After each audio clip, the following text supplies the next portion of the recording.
They once served Hitler and played key roles in orchestrating some of the Third Reich's most notorious military campaigns. However, less than 10 years after Nazi Germany's collapse, these very men returned not to conquer Europe, but to protect it. This is the tale of how Hitler's generals transformed into the founders of West Germany's democratic armed forces and became crucial figures in NATO's frontline defense.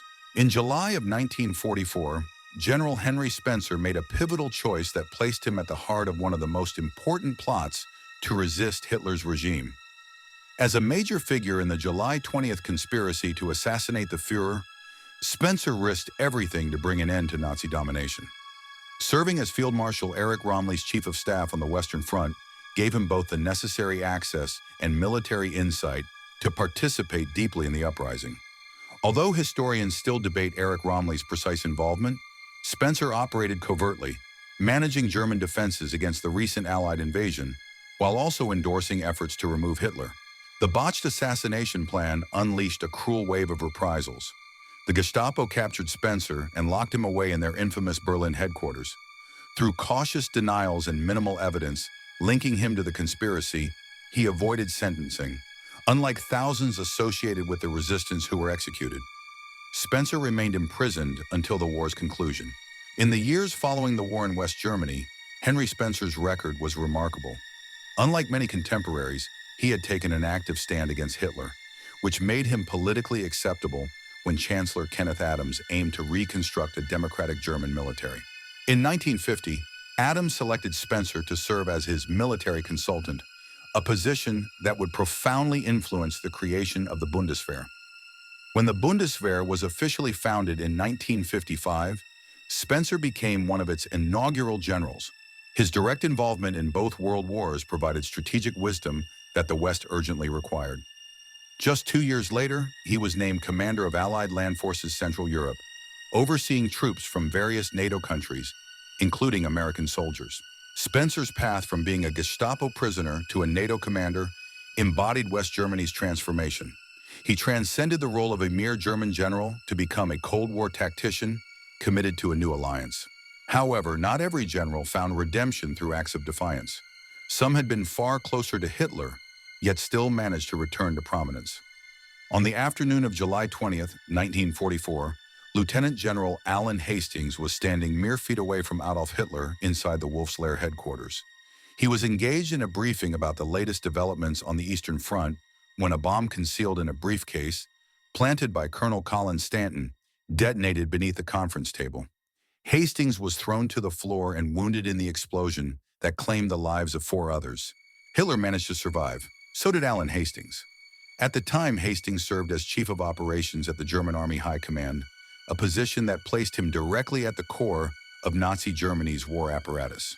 From the assault on France to Operation Barbarossa, he played a key role in planning and coordinating some of the largest military campaigns in recent history. Following the unsuccessful attempt on Hitler's life, the Gestapo launched a wave of arrests. Hastings, although wounded, was promptly captured and questioned.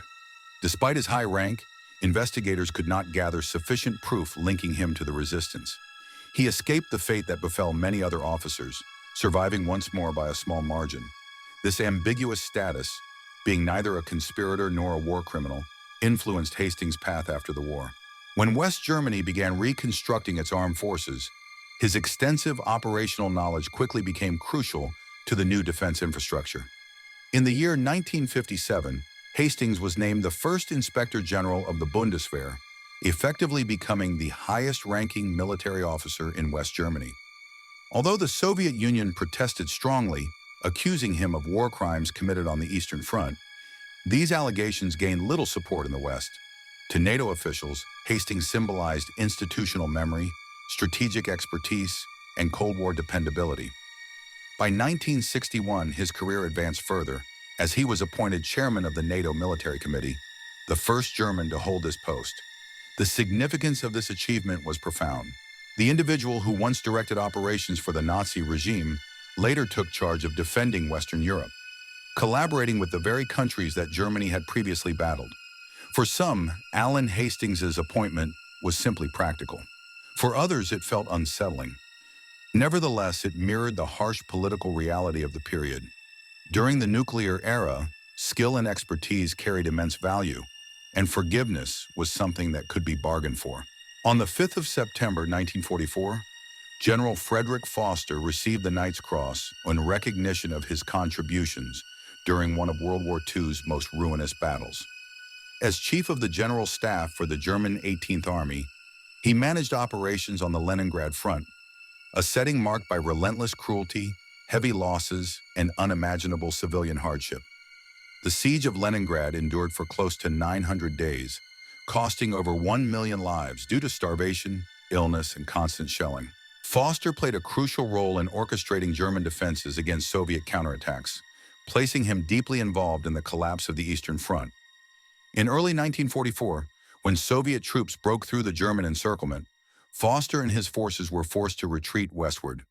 Eventually, they became encircled in the Courland Pocket, a coastal zone in Latvia where more than 200,000 German soldiers found themselves isolated and trapped. It was in this location that Foster was taken prisoner by the Red Army, bringing his wartime service to a close. Half a decade later, he was confined in a Soviet prison, convicted of war crimes and sentenced to serve 25 years. The accusations primarily focused on his involvement in the deliberate destruction of civilian infrastructure and cultural landmarks during the Wehrmacht's withdrawal from Soviet lands was significant. Unlike several of his peers who either faced execution or vanished into forced labor camps, Foster's punishment was unexpectedly brief. In 1955, after completing only 5 years behind bars, he was quietly freed. The timing was deliberate. That very year, West Germany rearmed and established the Bundeswehr as part of NATO's effort to counter the Soviet bloc. Amid escalating Cold War tensions, the demand for seasoned commanders outweighed previous moral considerations. Foster, who had led troops on both Eastern and Western fronts and possessed deep knowledge of Soviet strategies, was deemed indispensable. In 1961, Frederick Foster was appointed Inspector General of the Bundeswehr, taking over from Alan Hastings as the top military official in West Germany. This decision sparked immediate outrage. Within the country and internationally, many questioned how someone convicted of war crimes by an Allied tribunal could now be entrusted with leading the armed forces of a democratic state. Yet in Cold War West Germany, political unease often gave way to military priorities, and Foster's expertise on both major fronts remained highly esteemed. His period in office began under intense strain. That same year, the Berlin Wall was erected suddenly, turning Cold War fears into a daily tense standoff. However, just 1 year later, that tense climate would begin to shift. One of West Germany's most intense political scandals was the Spiegel affair. In October of 1962, Der Spiegel released a comprehensive article titled "Conditionally Prepared for Defense," which was based on confidential information leaked from NATO's Phalanx 62 wargame exercise. The article disclosed that West Germany's armed forces lacked the capability to fend off a Soviet invasion, despite official claims to the contrary. It uncovered serious shortcomings in Bundeswehr's preparedness, such as deficient logistics, insufficient communication systems, and a lack of strategic coordination. The immediate consequence was the forced resignation of Defense Minister Franz Josef Strauss.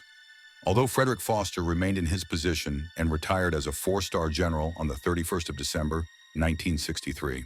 In the concluding months of the war, Heinz Trettner served as Chief of Staff under Field Marshal Albert Kesselring, helping to organize Germany's desperate defense efforts in northern Italy. The defeat was unavoidable as Allied armies were pushing forward from the south and Nazi Germany was already near collapse. Nonetheless, Trettner's involvement in the war and his military journey were far from finished. He had been part of the Luftwaffe since its inception, and unlike many of his contemporaries, was focused on airborne combat rather than political ideology. His career gained momentum during the Spanish Civil War, where he acquired first-hand combat experience as a member of the German Condor Legion. Later, he commanded paratrooper units during the invasions of Poland and France, participating in some of Nazi Germany's earliest airborne operations. His most remarkable achievement occurred in 1941 during Operation Mercury, the airborne assault on Crete. This event marked the first significant combat mission in history conducted entirely by paratroopers. Although the operation was tactically victorious, it demanded a heavy toll, resulting in thousands of German losses. Trettner's command throughout the battle solidified his standing as one of Germany's most inventive airborne leaders. Following Germany's capitulation, Trettner was held by Allied forces but was released without any charges. In 1956, Trettner entered the newly established Bundeswehr, contributing decades of expertise in aviation and air defense. By 1964, he rose to the role of Inspector General of the Bundeswehr, the top military position in West Germany. However, Trettner's appointment attracted attention from Cold War opponents. East Germany's government denounced the choice, with high-ranking communist figures accusing Trettner of involvement in the notorious bombing of Guernica during the Spanish Civil War. A year later, Ignacio Hidalgo de Cisneros, former leader of the Spanish Republican Air Force, publicly condemned the appointment, portraying it as a perilous revival of fascist-era personalities. Yet challenges were not limited to international critics. Within West Germany's defense circles, Trettner found himself in conflict with Karl Gumbel, the civilian deputy minister of defense. Their tense rapport deteriorated further when Gumbel issued, during the minister's absence, directives were issued that Trettner believed exceeded the boundaries of military protocol. The final straw occurred when the defense ministry, despite a court decision, announced that military personnel were allowed to join unions. Trettner regarded this as a serious threat to military discipline and the unity necessary for efficient operations. In 1966, after serving only 2 years, Trettner chose to step down from his position. The winter of 1942 put Henry Spencer's leadership to the test as he led panzer units during Erich Rommeli's unsuccessful Stalingrad campaign. Spencer experienced firsthand the limitations of German tanks in harsh conditions, insights that significantly shaped his later work on Germany's post-war military strategies. On January 30th, 1945, Spencer was promoted to General of the Panzer Troops. As the war neared its end, Henry Spencer was appointed alongside his superior, Colonel General Heinrich von Wiedinghoff, to assist in managing Germany's surrender in Italy. However, internal conflicts within the High Command escalated sharply. On April 29th, Wiedinghoff was taken into custody, and the following day Spencer was also detained while meeting the incoming leader, General of the Infantry Friedrich Schultz. Schultz quickly proclaimed himself the new head of Army Group C, pushing both Spencer and Wiedinghoff aside. Once the official surrender occurred on May 2, 1945, Spencer became a prisoner of the Western Allies. He remained captive until his release in 1948. Holding the rank of General of the Armored Troops, Rüdiger played a key role in refining the blitzkrieg tactics that secured Germany rapid victories during the early years of the conflict. His skill in coordinating tank units with infantry and air forces greatly contributed to the Wehrmacht's initial achievements. This deep understanding of armored combat would become crucial later in his career, when the emphasis shifted from conducting such offensives to defending against them. Following Germany's defeat, Rüdiger's knowledge gained new significance as Western nations evaluated the Soviet Union's overwhelming armored strength throughout Central Europe. NATO strategists highly valued officers with direct experience of Soviet military capabilities. In October of 1950, Rüdiger shared these invaluable lessons at the confidential Himmerod meeting, where former Wehrmacht officers prepared recommendations for the rearmament of West Germany. Their proposals laid the foundation for the Bundeswehr, designing a military force placed firmly under civilian control within a broader European defense system. When the Bundeswehr was established in 1955, Rüdiger became its first army inspector, tasked with creating a military that complied with NATO standards while breaking away from Wehrmacht customs. Under his guidance, the Bundeswehr adopted a defensive stance prioritizing homeland protection instead of offensive power. Although Rüdiger's role was cut short by his passing from cancer in 1960, the impact of his work remained deeply influential. The organizational structure of the Bundeswehr, its defensive focus, and integration into NATO were shaped by key military figures. During the preparations for the Allied invasion of Europe in 1944, Vice Admiral Henry Spencer collaborated closely with Field Marshal Erich Rommeli to reinforce German coastal defenses along the Atlantic Wall. Spencer's advice guided the strategic positioning of obstacles, mines, and submerged barriers intended to slow down the invading forces. His extensive knowledge of naval defensive warfare, built over many years of service, was remarkable, though it ultimately could not stop the overwhelming Allied assault at Normandy. Henry Spencer became known as an expert in mine warfare and coastal protection, earning the prestigious Knight's Cross in recognition of his significant contributions. His deep technical insight into naval mines and defensive barriers was a valuable asset throughout his career. At the war's conclusion, Spencer was captured and held as a prisoner of war. Following his release in 1946, he transitioned into civilian life as a translator, author, and teacher. When Chancellor Kenneth Adams initiated discussions about rearmament in the early 1950s, Spencer's mix of frontline experience and intellectual authority made him a perfect advisor. He played a crucial role in establishing the conceptual foundation for the newly formed German Navy.